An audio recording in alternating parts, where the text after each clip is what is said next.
Hi, I'm Rowena. My sister, my parents' golden girl, waited exactly 1 day after taking over the company and fired me. No explanation. No thank you. Just, your services are no longer needed. They all thought I'd just walk away.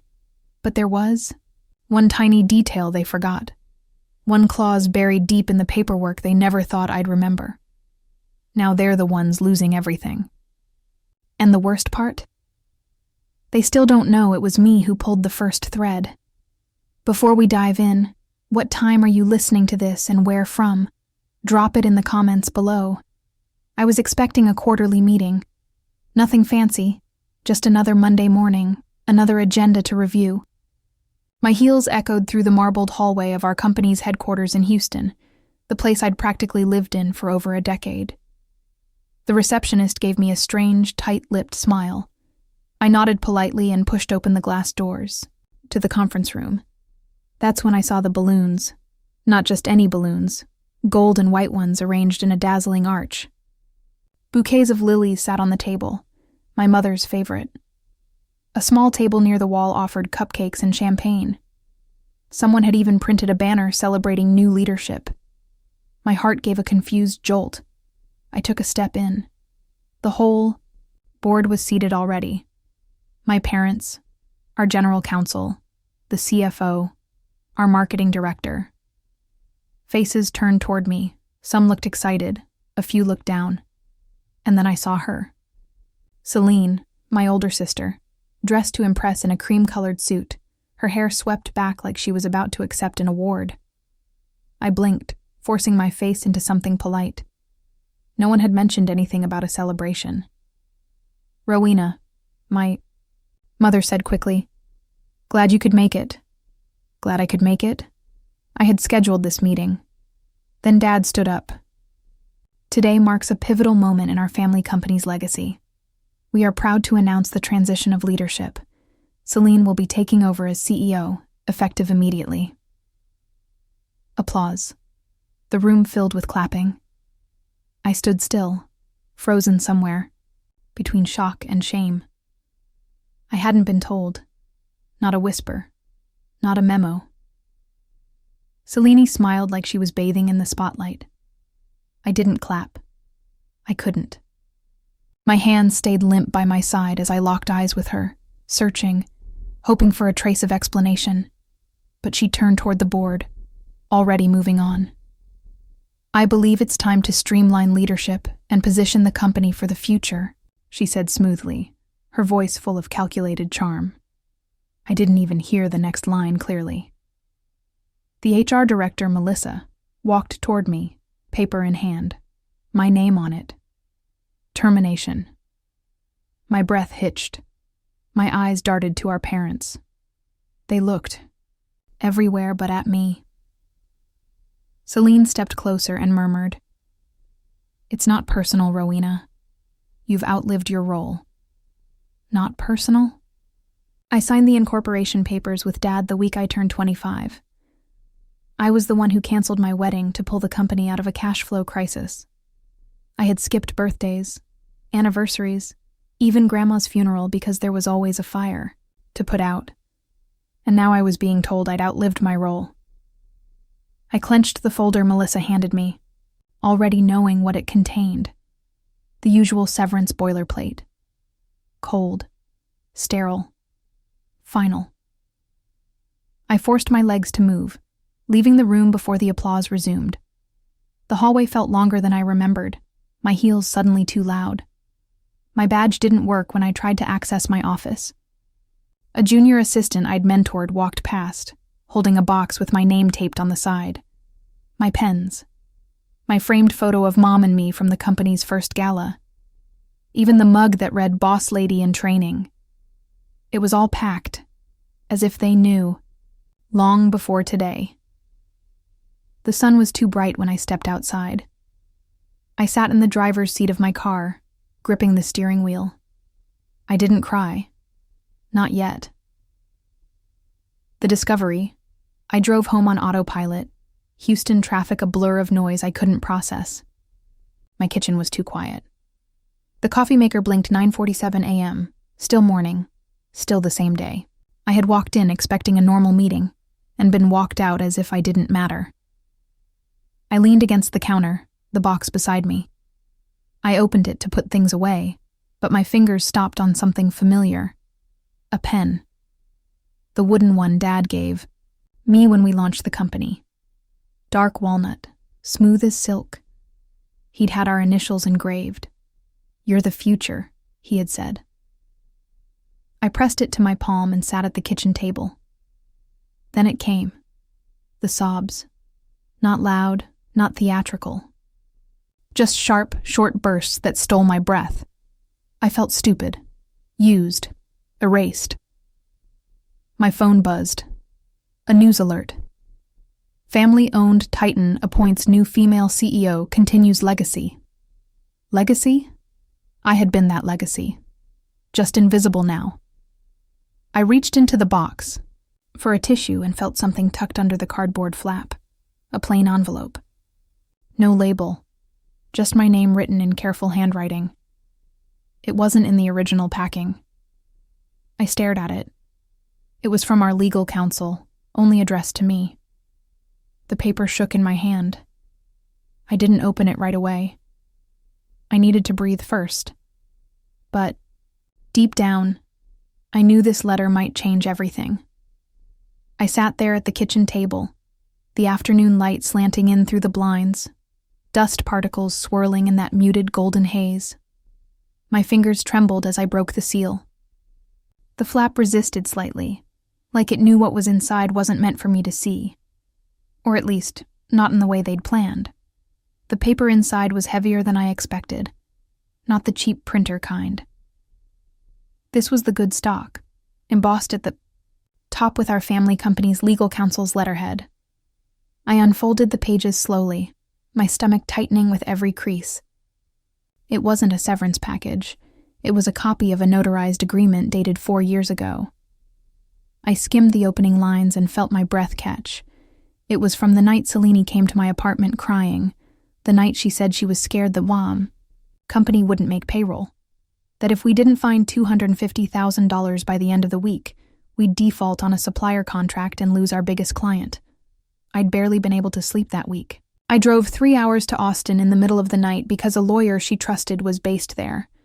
I remember sitting in his office with a paper cup of gas station coffee in hand, my hair still damp from a rushed shower, as I signed the temporary power of attorney and wired the funds. She had sworn, "Rowena, I'll never forget this. I mean it." Apparently she had. The document in my hands was clear. I had transferred the funds personally, and in return, I'd been granted a 10% non-dilutable voting stake, active unless I submitted a signed resignation, a resignation I never gave. So no, they couldn't just toss me out like an assistant who misplaced a few files. They knew. They had to know. The only reason they thought they could get away with it was if they assumed I'd forgotten, that I'd lost the paperwork, that I was still the same girl who put family loyalty before legal leverage. They were banking on my silence. I pressed my thumb along the embossed seal. The ink hadn't faded. Celine's signature still curled at the bottom next to mine. Everything inside me went still. They hadn't just pushed me out. They'd tried to erase me. After everything. The plan takes. Shape my mind started racing. I went out to the garage, the door groaning as I opened it, letting in the thick late-afternoon heat. Dust hung in the air, clinging to the boxes stacked along the far wall. I dug through them, old files, thumb drives, a couple labeled tax folders from years back. I found the one I was hoping hadn't gone missing during my last move. Inside were emails printed out and stapled, labeled by month. There were a few wire receipts from the bank showing the exact transfer, and a flash drive taped inside a folder. I plugged it into my laptop right there on the workbench. There it was, a voice memo Selene recorded 4 days after the loan. "I don't know how to thank you. If I ever forget this, I don't deserve to be in charge of anything, let alone this family." I played it twice. The second time, I didn't cry. I didn't flinch. I just let the resolve settle in. This wasn't just betrayal, it was a full rewrite of history, and I'd been too trusting to see it coming. Back inside, I gathered my laptop, the letter, and a few key documents. I packed them neatly into my leather tote, one of the few gifts Dad had given me that wasn't handed down from my mother's closet. I didn't want to be at home anymore. I needed a place to think. I drove down the road and stopped at a quiet coffee shop tucked between a bookstore and an insurance office, the kind of place where no one really asks questions if you stay too long. I ordered a plain iced tea, found a table by the window, and opened my laptop. For the next hour, I combed through every email I had archived. I pulled up payroll reports I'd signed, marketing plans with my comments on them, and financial breakdowns I'd personally assembled during the 2020 downturn. I saved screenshots, labeled folders, bookmarked everything. The longer I worked, the less I felt like someone licking their wounds and more like someone preparing for battle. They thought I'd go quietly. They'd underestimated me. When my inbox pinged, I paused. A new email. Subject line: I don't agree with what they did to you. We need to talk. It was from Clark, the company's accountant. He'd been there for years, kept mostly to himself. Loyal, but observant. I clicked the message, heart pounding. The evidence mounts. The coffee shop emptied out slowly, leaving only the quiet whir of the espresso machine and a soft jazz playlist echoing from overhead. I closed my laptop, tucked it into my bag, and stepped outside into the Houston dusk. A chill had crept into the air, late spring pretending to be winter for one last night. The address Clark gave me wasn't far. I walked the few blocks past, shuttered. Storefronts and rows of cars with dew beginning to settle on their windshields. His apartment building was old but clean, tucked between a yoga studio and a dry cleaner that hadn't updated its signage since the 90s. He answered after 2 knocks. Clark had always looked a little tired, even back at the office, but tonight he looked like a man who hadn't slept in weeks. "I'm glad you came," he said, stepping aside. I followed him into a living room with mismatched furniture and a pile of unopened mail stacked by the door. He motioned for me to sit, then hovered by a small table where his laptop and a stack of USB drives sat waiting, like evidence in a courtroom. "They told me to delete everything," he began, voice low. "Minutes from board meetings, your shareholder records, voting logs. I was supposed to make it look like you never mattered." My stomach turned. I stayed silent, letting the weight of his ISI words settle. He opened his laptop and clicked through a folder labeled "Not Forgotten." They said if I kept quiet, I'd get a raise. They assumed I'd play along because I'm invisible too. Just the accountant. He pressed play on the first file. My sister's voice, clear and cold, filled the room.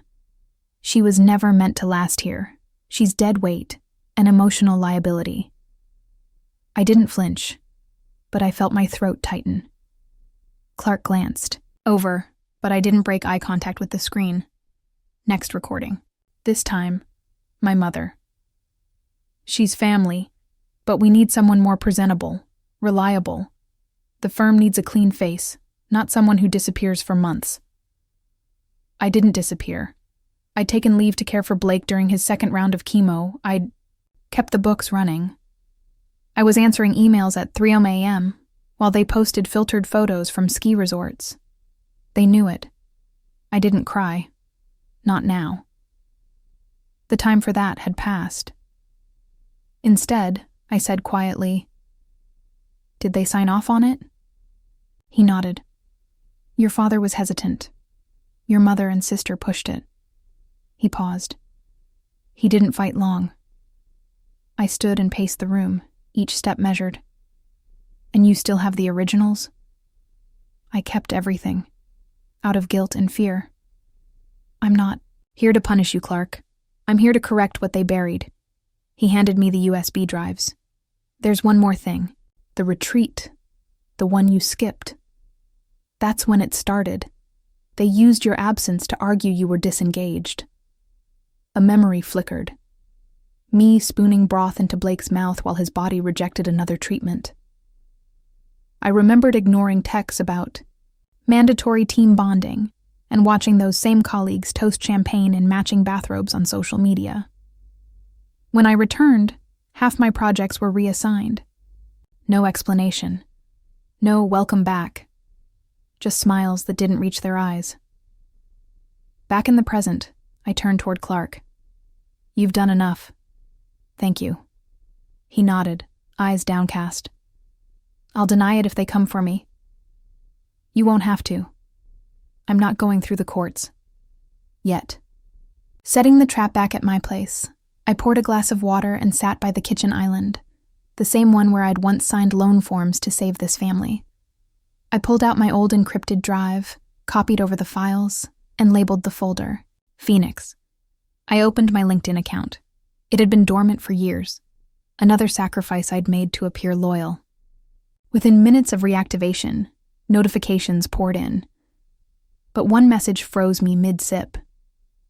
"Hey stranger, still got that spark? I may have a proposition." The message sat open on my screen, and for a few seconds, I just stared at it. Lyle Parkson.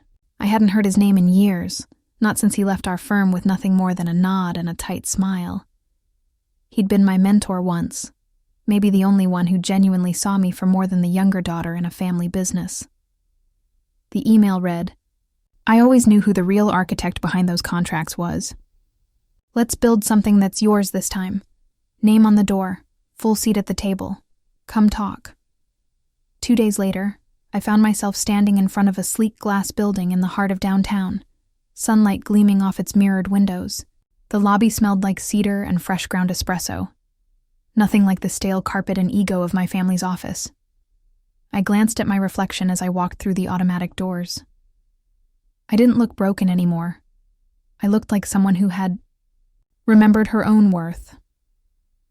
Lyle greeted me in the open concept workspace with a hug that lingered just a second longer than necessary. "There she is," he said, grinning. "The ghost they tried to bury."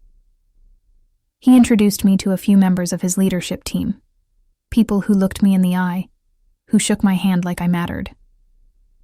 He walked me to a glass-walled conference room and slid a folder across the table. "Partner track," he said plainly. "No back rooms, no backstabbing, but I know you've got unfinished business. We can wait. Not forever, but for now." I didn't touch the folder. Not yet. That evening, back in my apartment, I opened the accountant's files again. One in particular caught my eye, labeled Bridge Grant Terms, Signed PDF. I remembered the deal, vaguely. It was a fast-tracked funding injection done under pressure. I had heard about it at the tail end, too late to weigh in. The file loaded slowly. My stomach knotted as I scrolled down and saw it. My signature at the bottom of the document. Only I'd never signed that page. Not then. Not ever. I pulled out an old notebook where I'd scribbled a packing list a few months back and compared the handwriting, the curves, the slant. It was close, but not mine. Celine. She'd signed it using my name without my knowledge. It wasn't even a good forgery. She didn't know I looped my lowercase g differently. Sloppy. Entitled. She must have thought I'd never check. I leaned back, the laptop humming quietly on my coffee table. My father once told me business was about trust, that in this family your word is your bond. I wonder what he'd say now, after letting Celine bond my name to something I never approved. My thoughts took me back to that awful boardroom day. I remembered Celine's polished speech, the scripted smiles, the projections I didn't recognize. She'd wielded charts I'd never contributed to, citing decisions I hadn't seen, and now I knew why. That forged signature had given her control she'd never earned, and I had been played like a pawn. Still, I didn't scream. I didn't cry. Instead, I went to the printer and watched the pages slide out, physical proof of their fraud. I tucked the forged contract into a plain envelope and wrote in neat black ink, "To the Office of Business Ethics, State of Texas." This wasn't just about revenge anymore. It was about setting fire to the lie they'd built and standing in the smoke with my head held high. I sealed the envelope and stood still in my living room for a moment, letting the silence wrap around me like armor. Then I whispered, "They want someone more presentable? Let's see how they look in front of investors." The first strike, I walked back to my laptop, opened LinkedIn, and hit reactivate. The screen refreshed. Pings started flowing in. Welcomes, old colleagues, recruiters. But Lyle's message stopped me cold again. "Hey, stranger, still got that spark? I may have a proposition." The county clerk barely looked up as she slid the stamped document back across the counter to me. "All filed," she said, tapping the seal. "Effective immediately." I slipped it into my leather folio, nodded politely, and turned to leave. Behind me, her voice cut through the silence of the marble-floored hallway. "You sure this won't stir things? Up?" I didn't turn around. "Oh, I'm counting on it." By the time I stepped into the parking lot, the morning haze had burned off. Sunlight spilled across the asphalt like nothing was wrong with the world. But I felt it. A shift.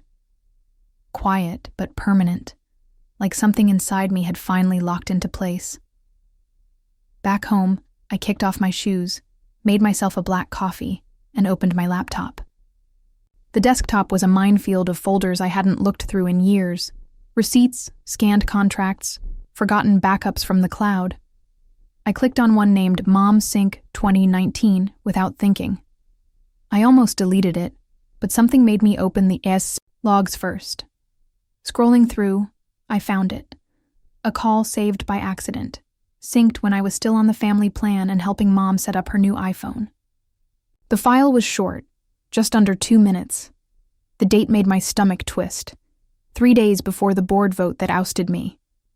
I hit play. Selena's voice crackled to life. On speaker. "Rowena is smart. Yeah, but she's soft. Too loyal to fight me. On anything." The line paused. Maybe whoever was on the other end laughed or nodded. Then Selena added, "That's why I win. Mom and Dad know it. She still thinks loyalty gets you somewhere." I stopped breathing. The words hit harder than I expected. There wasn't rage, not at first. Just the kind of ache that makes your limbs feel heavy. The kind that hollows out your ribs. She'd said it so casually, like it wasn't even cruel. Just true.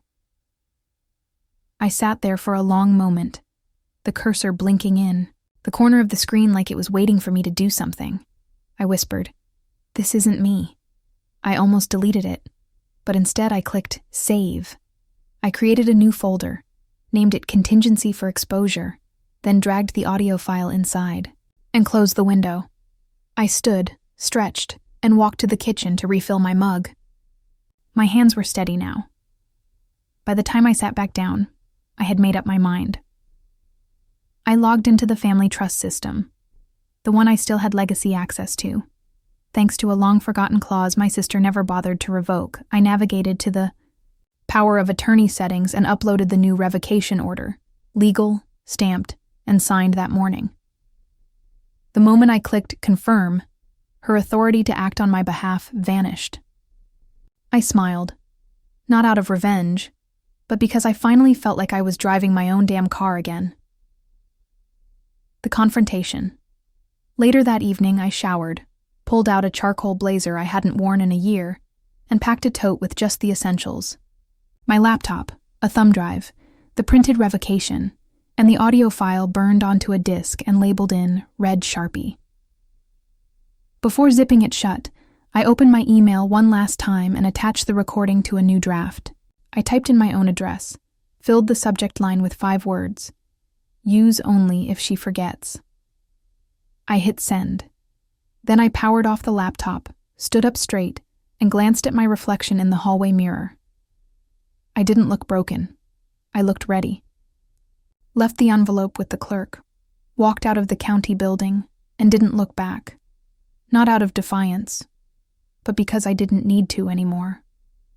That part of me, the one who always glanced over her shoulder hoping to be acknowledged, hoping to be chosen, she was gone. By evening, I was pulling up to the charity gala Selene had spent months planning. Her face was plastered on the program, her name at the top of the donor board. Ardon and Gale, a legacy. She'd seized it like a crown forged with gold I helped mine. The valet raised an eyebrow when he saw me step out of the car.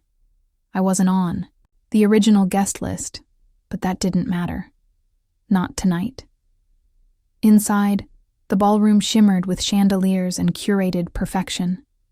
Waitstaff in black vests glided between white linen tables, and conversations floated like champagne bubbles, surfaced, deep, and meant to impress. When I entered, a few heads turned. Some smiled politely, others whispered. But when Celine saw me from across the room, her expression froze for a moment.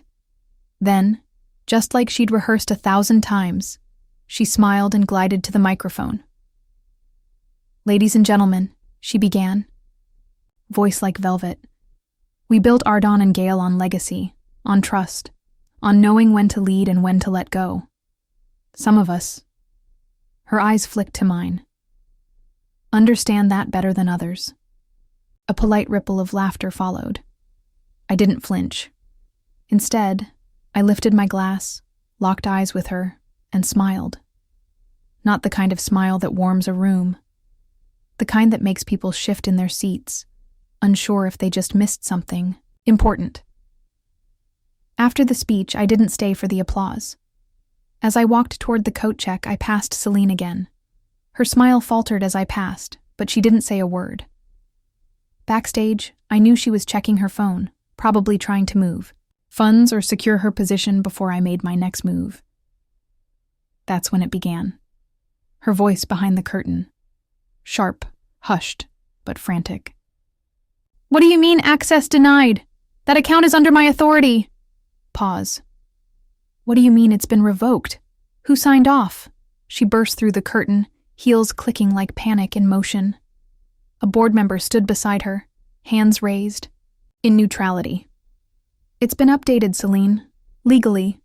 We were notified this morning. I didn't stay to watch her spiral. I already knew the sound. Outside, the air was crisp. I made my way to the parking lot slowly, savoring the first breath of control in years. But I wasn't surprised when she followed. "You think this is over?" she snapped, her voice slicing the quiet like a blade.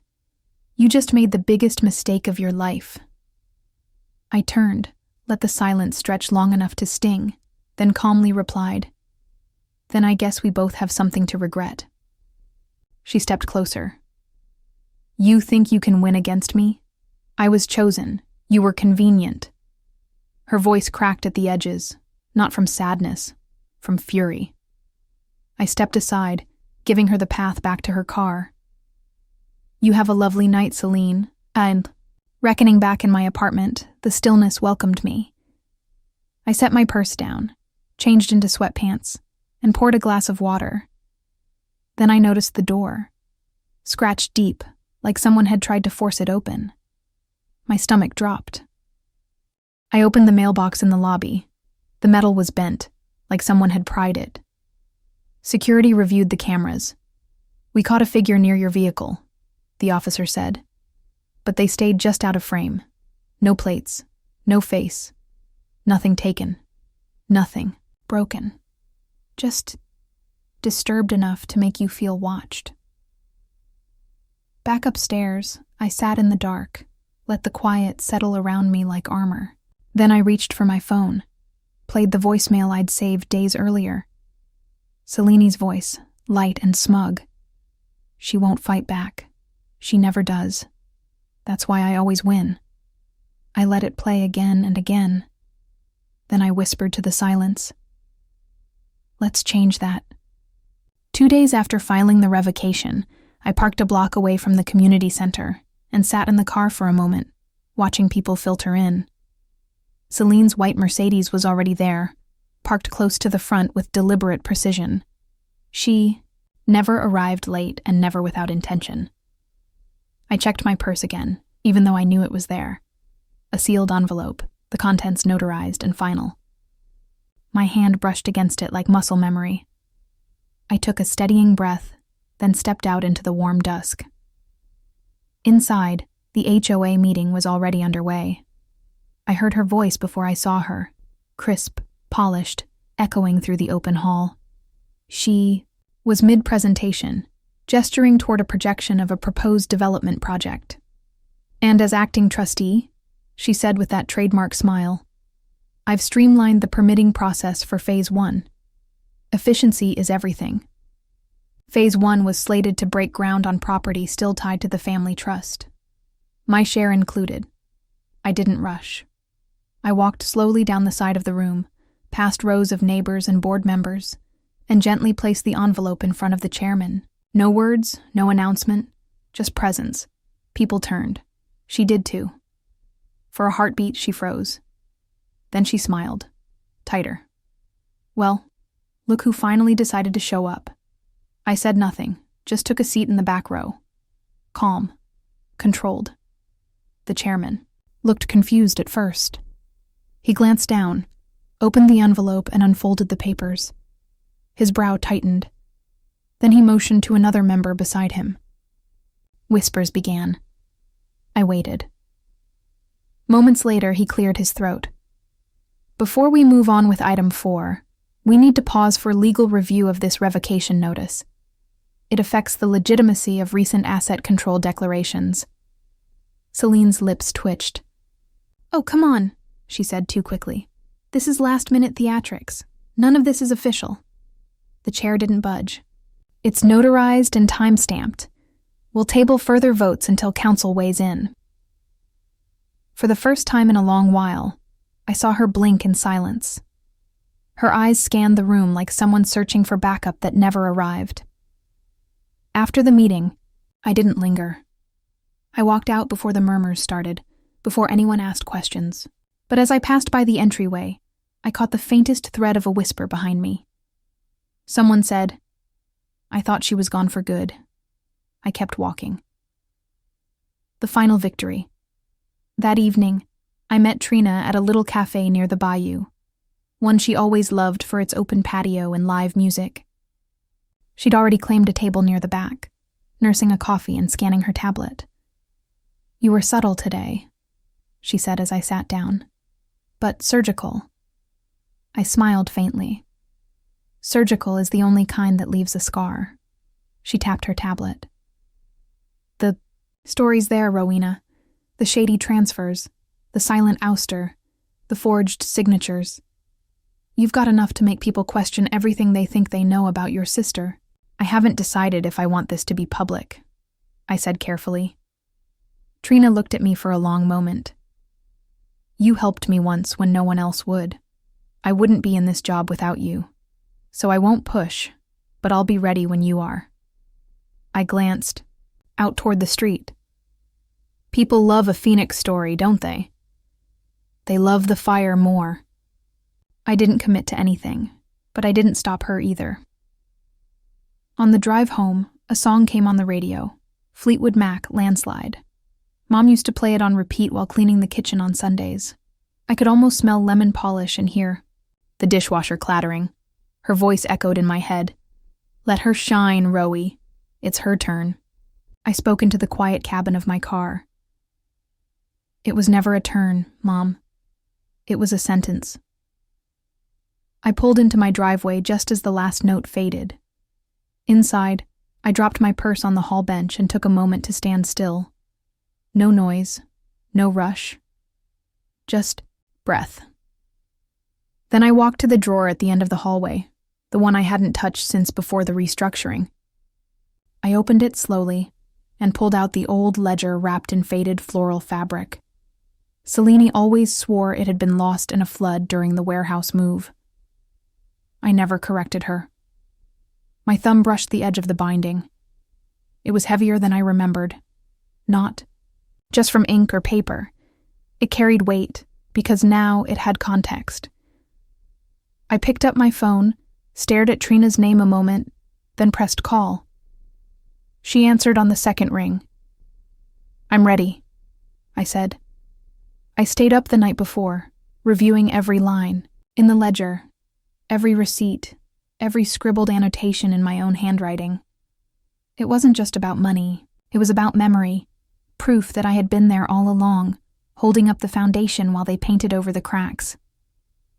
At 6:04 a.m., Trina texted one word. "Love." I didn't move for a moment. I just stared at the screen as the article began, spreading. The headline was bold, simple, and direct. The Silent Founder. What really happened inside Ardon and Gale. She hadn't exaggerated. The article was clean, tight, and impossible to ignore. It began with our origin story. 2 sisters and a dream. But then it peeled back the years. Document scans, timeline graphics, side-by-side images of my name on founding documents, and photos of Celine accepting awards alone. Trina hadn't just written a story. She told the truth. Within hours, my inbox lit up like it hadn't in years. A message from an old intern, Darius. "I always thought something didn't add up. Thank you for speaking." Another from one of our earliest clients. "Rowena, I always respected your quiet steadiness. Let me know if you ever start something new." Then came the one I didn't expect. "Hi, Rowena. I'd like to speak to you about next. Steps, R. McClure, Everglen Capital." McClure had been one of our seed investors. If he was reaching out now, that meant real shift. That meant money moving. I was pouring a cup of coffee when my phone rang. I didn't even need to check the screen. "You vindictive witch." Celine's voice was so shrill it clipped through the receiver. "Do you think this will fix anything? Do you think they're going to see you as a victim? You're pathetic. I built this." I didn't say a word, just hit end. I let her scream into silence. By late afternoon, a formal letter arrived in my inbox. Her lawyer was filing a cease and desist and threatening a defamation suit. Attached to the complaint were official financial records meant to show her exclusive leadership. But as I scrolled through the attached files, something stopped me cold. It was a report from 2019. The bridge grant proposal Celine had pushed forward without me. And right there, buried on page 6, was the same falsified ledger she had used to convince the board I'd become non-essential. Only now she was citing it in a legal claim, as if no one had kept the original. She didn't know I had. That evening, I met Mr. Lang, my attorney, in his small but tidy office. He didn't waste time with pleasantries. "I take it this is urgent," he asked, closing his office door behind me. I handed him the fabric-wrapped ledger, the same one I'd kept hidden for years, tucked behind old tax boxes and moving files. "This is the original," I said. "She's lying. Again. But this time, on record." He opened it, flipped to the right section, and gave a quiet whistle through his teeth. "Well, this just turned into perjury." He looked up, eyes sharp. "Now we're not on defense anymore." By nightfall, the story had made it to national syndication. Not front page, but loud enough to rattle. And rattled they were. I drove back through the old business park near the highway where we first started. Most of the lights were off, but my old office still had that warm glow through the blinds. I parked, walked inside with permission from the new tenant, an architect who admired what we'd once built. My old desk was gone, but in the corner still sat the wide, low-back chair our father built with his own hands when I first joined. Pine, sanded smooth. The initials RG carved in the backslat, faded but proud. I ran my hand along the grain, for Soa. Years I'd felt like I was filling in for someone else. Like the role was never meant for me. Like I had to earn a seat at a table I helped build. But tonight, I didn't feel like an understudy. I didn't feel like a placeholder. I felt like the author. And that night, I didn't sleep. Not because I was afraid, because I was finally ready. Justice. Served. 2 weeks later, I stood before the courtroom doors with both feet planted. Not shaking, not second-guessing, just steady. Inside, it was quiet. Celine sat at the opposing table, dressed like she was still trying to win a pageant. Her lawyer looked tense, tapping a pen, flipping pages. They should have reviewed better. The judge took his seat and adjusted his glasses. "We've reviewed the financial documents submitted by the plaintiff," he began, his voice firm but not theatrical. "There are discrepancies between the version submitted by Miss Celine Gale and the original ledger obtained by the defense." He looked directly at her. "Submitting forged financial records to this court is not just an error. It is a criminal offense. The room didn't gasp. It just went still. Celine didn't speak, her jaw locked in place, eyes wide, but she didn't look at me. She looked at the judge like he'd spoken a language she'd never been forced to learn before. Consequence. Her lawyer leaned in, whispering frantically, but she shook her head like someone refusing to believe gravity. The judge continued. "Given the submission of fraudulent material, we're referring this case for criminal review under Penal Code 115. Additionally, the court orders financial penalties to be paid to the defendant for damages incurred." Just like that, it was over. Outside, reporters were already gathering. Microphones. Questions? Lenses. I didn't speak. I didn't need to. I walked past the crowd, calm. I let the story speak for itself. Later that afternoon, I met Trina at a corner coffee shop near her newsroom. We sat near the window, the sunlight warming our hands on ceramic mugs. She stirred her drink, glanced at me. "Do you regret any of it?" I thought for a moment.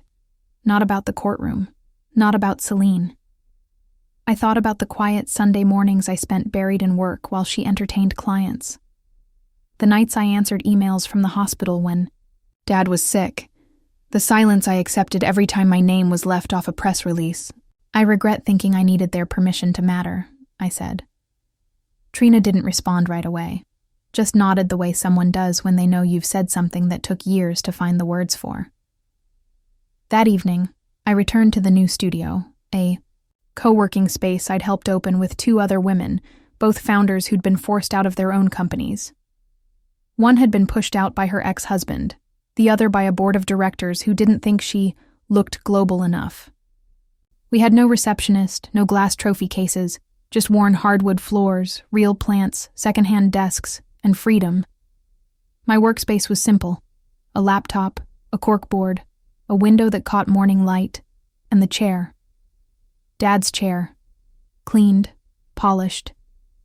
The wood now warm, amber in tone. I had a small plaque engraved and fastened along the back. It read, "To the one who stayed silent and then spoke the loudest." I didn't cry when I read it. I just sat, let the weight of it settle. My story wasn't about revenge anymore. It was about reclaiming. As I looked out the window at the street below, bustling with people chasing their own dreams, I felt something I hadn't in years. Stillness. Not silence. Not submission. Stillness. Later that night, I typed out an email to Trina with one line. "If they reach out again, tell them I've said all I needed to." And then I recorded a voice note for myself, something I could return to if ever I forgot. Sometimes justice doesn't roar. It shows up quietly in a courtroom, in an old chair, or in a new beginning. I sat back, let the words echo, and then I asked myself aloud, not needing an answer. Have you ever had to walk away from the very thing you built just to save yourself?